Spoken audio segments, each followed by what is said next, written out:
subax wanaagsan dhamaantiinba ku soo dhawaada warka subax ee idaacadda kulmiye qodobada saakaan idin hayna waxa kamid ah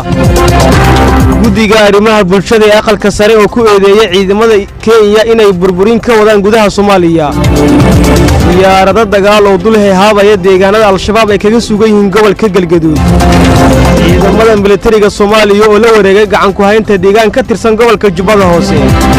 qaar kamid ah dadkii la xiriirinayay weerarkii ka dhacay magaalada Nairobi oo isku dhiibay ciidamada Kenya falalka lidiga kuwa amniga oo ku sii kordhaya magaalada Boosaaso iyo Puntland oo kordhisay ciidamada jooga gobolka Bari maraakiib xamuul ah oo ku gubtay badda wadanka Ruushka iyo midowga Yurub oo cunaqabateyn ku soo rogay dad la xiriirinayo weerar ka dhacay wadanka UK markale subax wanaagsan waa talaado taariikhdu ay ku beegan tahay 22 bisha koowaad January sanada 2019 warkaasi oo fidsan saaka waxa la diyaar farxiyo Xuseen Cali waa maasan tahay Maxamed Cali Maxamed subax wanaagsan dhageystayaal ku soo dhawaada warkii oo faahfaahsan guddiga arrimaha bulshada ee aqalka sare ayaa ku eedeeyay ciidamada Kenya in ay burburin ka wadaan gudaha Soomaaliya sida warkan ay ku faahfaahinayso Shamis Xasan Haroon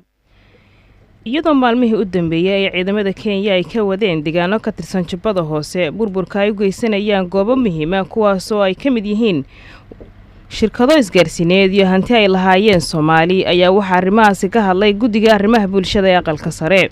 waxaana gudoomiyaha guddiga arrimaha bulshada ee aqalka sare Senator Axmed Nadiir oo la hadlay KNN uu sheegay in ciidamada Kenya ay u bareereen inay burburiyaan shirkadaha iyo hantida ay leeyihiin dadka shacabka Soomaaliyeed waxa uu xusay inay hore u burburiyeen xarumo waaweyn oo ay lahaayeen dad Soomaali ah kuna lahaayeen deegaano ka tirsan Jubbada Hoose isla markaasina aysan u dulqaadan doonin arrintaas runtii aad iyo aad baan uga xunahay tan kale waayada waxay caado ka dhigatay wadanka Kenya ciidamadooda waxay caado ka dhigteen inay hantida shacabka Soomaaliyeed ay burburiyaan runtiina arrin aan anagu qaadan karna maaha maalintii u dambeysay maaragtay maxaan ku yiraahdaa ii sheeg u dambeysay waxay burburiyeen shalay u dambeysay dhumaacad ground mail yiraahdo oo ka tirsan degmada Salagle ka tirsan gobolka Jubbada Hoose waxa kale oo ka horeeyay boolay la yiraahdo ayadana sidoo kale ay u burburiyeen marka waa arrin aan qaadan karin khaasatan maartay guddiga arrimaha bulshada ayaa arrintaas aad baan u cambaaraynayna waana arrin foolxun oo shacabka Soomaaliyeed ee dawladda Kenya ciidamadeeda ay u geysteen hantidoodii runtiina arrin aan qaadan karna maaha arrintaasida waxaan isleeyahay hadalka bade anigu waanigan ka hadlayo waay waxaan isleeyahay haddii ay wax jiraan oo maanta hadda dawladda Kenya ay ka tabanayso isgaarsiinta shirkadda Hormuud wasaaradda boostada iyo isgaarsiinta jirta hadalkan ka soo baxay guddiga arrimaha bulshada ee aqalka sare ayaa ku soo beegmaya xilli ay ciidamada Kenya ay sii kordhiyeen burburka ay u geysanayaan xarumaha isgaarsiineed iyo goobo muhiim ah oo ay dad shacab Soomaaliyeed ku leeyihiin gobolka Jubbada Hoose markaan aan eegno dhageystayaal wararka ka imaanaya gobolka Galgaduud diyaarado dagaal ayaa dul heehaabaya deegaanada al-shabaab ay kaga sugan yihiin gobolka Galgaduud sida uu warkan Dhuusamareeb kaga soo diray wariyaheena Maxamed Cabdiweli Tuuxo deegaanada Doole iyo Kaxandho oo hoostaga degmada Cadaad ee gobolka Galgaduud ayaa laga soo sheegayaa in diyaaradaha nooca dagaalka ah ay deegaanadaasi dul heehabayaan diyaaradahan oo jooga hoose ku duulaya ayaa waxay argagax galiyeen dadka deegaankaasi oo sheegay in cabsi xoogan ay ka qabaan diyaaradahan deegaankaasi ku dul heehabaya gudoomiyaha deegaanka Doole Cilmi Jabuuti ayaa sheegay in diyaaradahaasi xitaa ay xoolaha argagax galiyeen waxaana uu sheegay in badi dadka ku nool deegaanka ay yihiin kuwa dhaqataa xoolihii iyo dadkii jirana iyo dadka yaryarka maskaxdooda xallin karin buuxan iyo barashada noocan diyaaradaha ku socda iyo wax ayna arki jirin oo diyaarad joog ah ku duulayso oo qofkii saaraa hubaysna uu muuqdo runtii dadka waliba iyo dhibaato iyo waxay ku dhaliyeen dhib badan ayay ku dhaliyeen annaga waxa noo dhow oo filaana hadda dadka dagaal ayaa kala dhaxeeyo nimankan goobanayaan anagu ma joogaan deegaanka waa deegaan Galmudug waa deegaan Galmudug ka taliso deegaanka ka taliyo maahan waa deegaan dadweynaha ودجن هاي دعلي على جابو ماشي اللي كحندو تنين كدعلي هو رئيسن ومن أي ديارها سو شيء حوله وصاف مريا والله لما ديارها مثلا تترى خمسي خلط ومضى الصوماليات يو ماركة دفع ديانك mid ay u geysteen meeshaas ka dhacay oo xoolaha iyo dadka dhammaan iyo kuwa fayowda runtii waxyaalo culus ayay ku hayaan dowladda waxaan ka codsanaynaa in ay diyaaradahaas kulley dowladda soomaaliya maanta waxaan malaynayaa inay ayadu xukunto hawadeeda inay diyaaradahaas xakameeyaan nooca ay ku socdaan waxa ay doonayaan inay wax xiriire oon ka ognahay lama arko ugu dambayna gudoomiyaha deegaanka Docoley ayaa dowladda dhexe ee Soomaaliya ka dalbaday in wax laga qabto diyaaradahaasi jooga hoose ku duulaya ee lagu arkay deegaano hoostaga deegaanka Docoley ee ka tirsan gobolka Galgaduud. Maxamed Cabdiwali Tooxow, idaacadda Kulmiye, Dhuusamareeb. ciidamada militariga Soomaaliya ayaa waxa ay la wareegeen gacan ku haynta deegaan ka tirsan gobolka Jubbada Hoose. Yunis Duraan Cali ayaa warkan faahfaahinaya.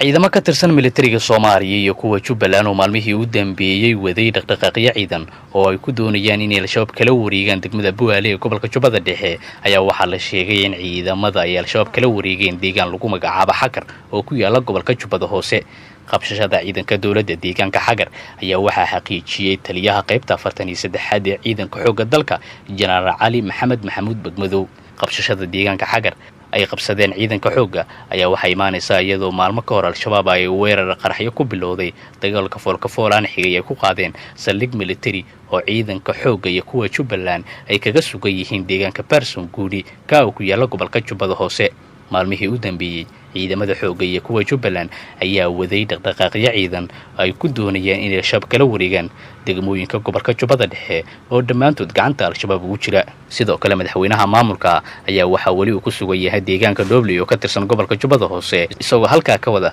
gulaf colaadeed oo uu ku doonayo in al-shabaab looga xoreeyo dhammaan meelaha kaga sugan yihiin maamulka Jubbaland. waa mahadsantahay Yunis. qaar ka mid ah dadkii la xiriirinayay weerarkii ka dhacay magaalada Nairobi ayaa isku dhiibay ciidamada Kenya. Maxamed Axmed Maxamuud ayaa ka waramaya. diid Maxamed Faguja Boro Cabdi Bidu iyo Ramadaan Wariyo Bonaya ayaa waxa ay si ay u muujiyaan in aysan ku lug lahayn weerarkii magaalada Nairobi ka dhacay 15kii bishan isku dhiibeen ciidamada argagixisada dirarka ee Kenya ee ismaamulka Isiolo. raggan ayaa isu soo dhiibay kadib markii ciidanka ammaanku ay shaaciyeen sawirrada 6 ruux oo la tuhunsan yahay inay ku lug lahaayeen weerarkii al-shabaab ay Nairobi ka geysteen isla markaana aad loo dondoonayo. saddexdan nin ayaa booliisku waxay ku sheegeen inay Soomaaliya u soo safreen, laakiin waalidiintooda oo shalay la tagay qaybta baarista dambiyada ee Isiolo ayaa waxa ay sheegeen in dhalintoodu aysan dambi lahayn. hase ahaatee wargeyska The Standard ee waddanka Kenya ayaa waxa uu sheegay in mid ka mid ah waalidiintu uu aqbalay in wiilkiisu uu Soomaaliya u soo safray sanadkii 2016. waanu sheegay booliiska in wiilkaygu uu Soomaaliya u safray si uu ugu biiro al-shabaab, laakiinse uu markii dambe ka soo laabtay ayuu oday waayeel ah u sheegay The Standard. baaritaan la xiriira weerarkii al-shabaab ay ka geysteen magaalada Nairobi ay ku dhinteen 20 ruux ayaa waxa uu aad ugu baahay gobolada Soomaaliya soo xigay ee Kenya. waxaana dib loo raacay raadka dad badan oo la tunsan yahay inay al-shabaab ka tirsan yihiin. dad badan oo qaarkood warbixintooda la wadaagay bulshada ayaana booliisku ay weli baadigoobayaan. markaana gobolka Bari falalka lidiga ku ah amniga ayaa waxa ay ku soo kordhayaan magaalada Boosaaso iyadoona Puntland ay kordhisay ciidamada jooga gobolka Bari. Cumar Maxamed Soomana ayaa dhameystiraya warkan. ciidamadan dheeraadka ah ee lagu kordhiyay ciidamadii hore u joogay gobolka Bari ayaa waxaa la sheegay in looga gol leeyahay sidii ay kaga hortagi lahaayeen khatarta dhibaatooyinka amni darrada ee maalmihii la soo dhaafay ka dhacayay qaybo ka mid ah deegaanada gobolka Bari. amar ka soo baxay madaxweynaha maamulka Puntland Saciid Cabdullaahi Dani ayaa sheegay xilligan in loo baahan yahay in si loo adkeeyo amniga isla markaana lagaga hortago falalka amni darrada la xaqiijiyo in la kordhiyo tirada ciidamada Puntland ka jooga gobolka Bari. waxaana madaxweynaha uu sheegay in saraakiisha ciidamada lagala xisaabtami doono haddii ay dib u soo laabtaan dhibaatooyinka falalka ammaan darrada ee xilliyada qaarkood ka dhaca magaalada Boosaaso iyo deegaano ka tirsan gobolka Bari. meelaha ciidamadan la geeyey waxaa ka mid ah degmada Carmo oo ka tirsan gobolka Bari halkaas maalmihii ugu dambeeyay ay ka dhacayeen dhibaatooyin falal ammaan darri ah oo kooxo hubaysan ay dad ku dileen kuwa ay ku dhaawaceen isla markaana gawaari laga leeyahay deegaanada Somaliland halkaas ay ku dhaceen waxaana ciidamadan haddii la geeyo degmada Carmo ay qayb ka noqonaysaa inay ka hortagaan kooxaha qowlaystayaasha ah ee dhaca iyo dilka ka geysta deegaano ka tirsan degmada Carmo ee gobolka Bari sidoo kale magaalada Boosaaso oo xarunta ganacsiga maamulka Puntland ayaa ka mid ah meelaha ciidamadan dheeraadka la geeyay waxaana maamulka gobolka Bari iyo kan degmada Boosaaso oo kaashanaya saraakiisha ciidamadu ay sheegeen in ciidamadan ka ambabaxay magaalada Garowe ee tagay gobolka Bari ay qayb ka noqonayaan sugidda amniga deegaanada maamulka Puntland gaar ahaan magaalada Boosaaso tirada ciidamadan la geeyay magaaladaasi ayaa qayb ka noqonaysa kordhinta howlgallada la doonayo sidii lagu adkeyn lahaa amniga magaalada Boosaaso oo maalmihii ugu dambeeyay ay falal ammaan darri ay ka dhacayeen waxaana dhacdadii ugu dambeysay ciidamada amniga Puntland ay ku soo qabteen qarax la dhigay mid ka mid ah wadooyinka ugu mashquulka badan ee bartamaha magaalada Boosaaso